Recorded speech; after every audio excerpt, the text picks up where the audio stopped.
السلام عليكم إخواني الكرام، ومرحبا بكم في فيديو جديد وإليكم الخطة السرية التي شلت البرازيل والعالم يتحدث عن المغرب. شاهدوا معي التفاصيل.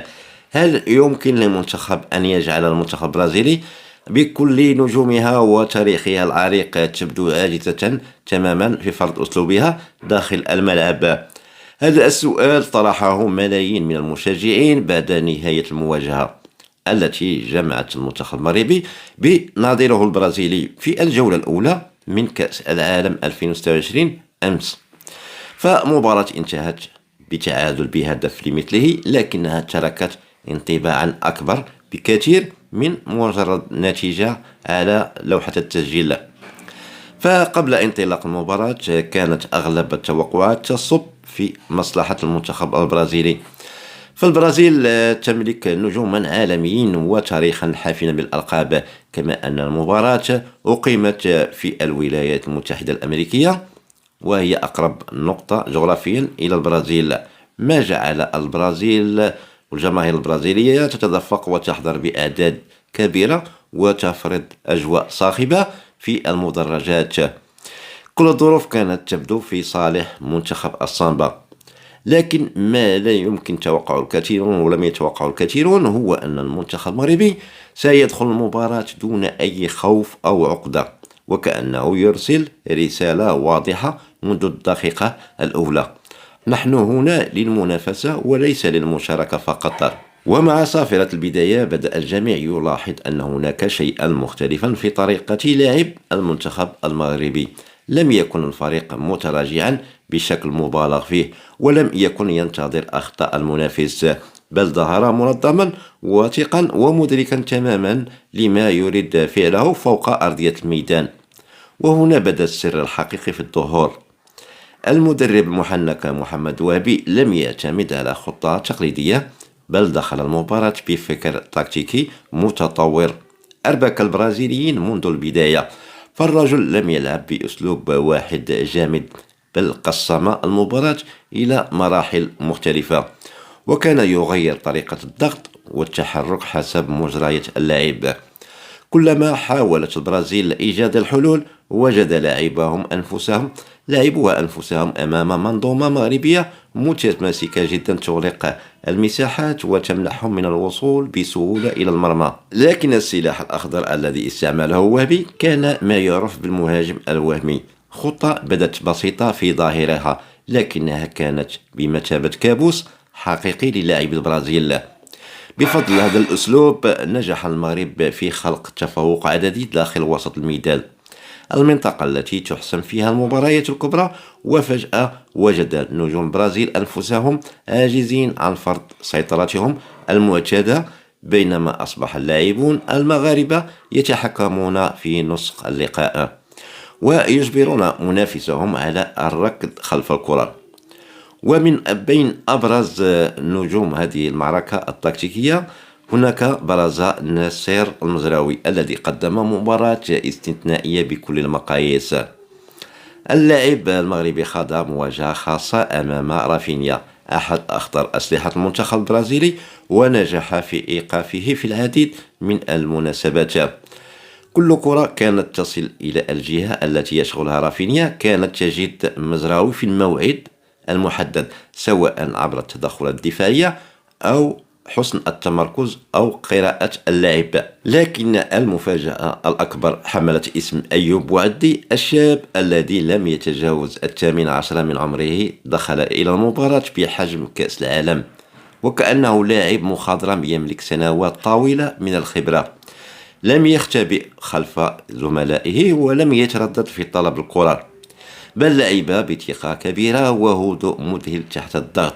تمريراته كانت دقيقة جدا، وتحركاته ذكية، وقدرته على الخروج بالكرة من المناطق الصعبة أبهرت الجميع. ولم يكن غريبا أن يعتبر عدد كبير من المحللين أن بوعدي كان يستحق جائزة رجل المباراة. فبينما ذهبت الجائزة الرسمية للأسف إلى أحد نجوم البرازيل، رأى كثيرون أن اللاعب المغربي الشاب كان صاحب التأثير الأكبر فوق أرضية الملعب. وقدم درسا في الشخصية والثقة أمام أحد أقوى المنتخبات في العالم. وفي الجانب الهجومي ظهر بلال خنوس بصورة رائعة جدا رغم صعوبة المهمة الملقاة على عاتقه بعد غياب عبد الصمد الزلزولي. الكثيرون كانوا يتساءلون عن اللاعب القادر على تعويض غياب المؤثر، لكن الخنوس أجاب داخل الملعب بأداء متكامل، حيث ساهم دفاعيا وهجوميا وتحرك بذكاء كبير بين الخطوط، ليؤكد مرة أخرى أنه أحد أهم المواهب المغربية في الوقت الحالي. الأمر الذي زاد من إعجاب المتابعين هو الجرأة الكبيرة التي أظهرها المدرب محمد وهبي في الاعتماد على اللاعبين الشباب. ففي المباريات الكبرى عادة ما يلجأ المدربون إلى أصحاب الخبرة خوفا من الضغط، لكن المدرب المغربي اختار منح الثقة للشباب أثبتوا أنهم يملكون شخصية قوية وقدرة على تحمل المسؤولية في أصعب الظروف. رغم كل هذه الإيجابيات، فإن المنتخب المغربي ترك شعورا لدى جماهيره بأنه كان قادرا على تحقيق أكثر من مجرد تعادل. فبعد تسجيل الهدف الأول سنحت للأسود فرص حقيقية لتعزيز النتيجة وحسم المواجهة مبكرا، لكن بعض التفاصيل الصغيرة وغياب اللمسة الأخيرة في بعض اللقطات أبقت المنتخب البرازيلي داخل المباراة ومنحته فرصة للعودة. ومع ذلك فإن ما حدث خلال 90 دقيقة كان كافيا ليؤكد أن المغرب لم يعد ذلك المنتخب الذي يكتفي بالدفاع أمام الكبار فقط وانتظار صافرة النهاية، بل أصبح منتخبا يفرض شخصيته ويحظى باحترام العالم بأسره. والأهم من ذلك أن اللاعبين لم يتأثروا بأجواء المدرجات التي كانت تميل بشكل واضح إلى المنتخب البرازيلي، ولم يرتكبوا أمام أسماء عالمية يتابعها الملايين أسبوعيا. قد لعب المنتخب المغربي بعقلية الفريق الكبير، بعقلية المنتخب الذي يؤمن بقدراته ولا يخشى أحدا، وهذا ربما كان الانتصار الحقيقي في هذه المباراة. أما الجماهير المغربية فرغم بعدها الجغرافي وقلة عددها مقارنة بالجماهير البرازيلية، فقد كانت حاضرة بقوة خلف منتخبها ونجحت في إسماع صوتها في العديد من اللحظات اللقاء. مرة أخرى أثبت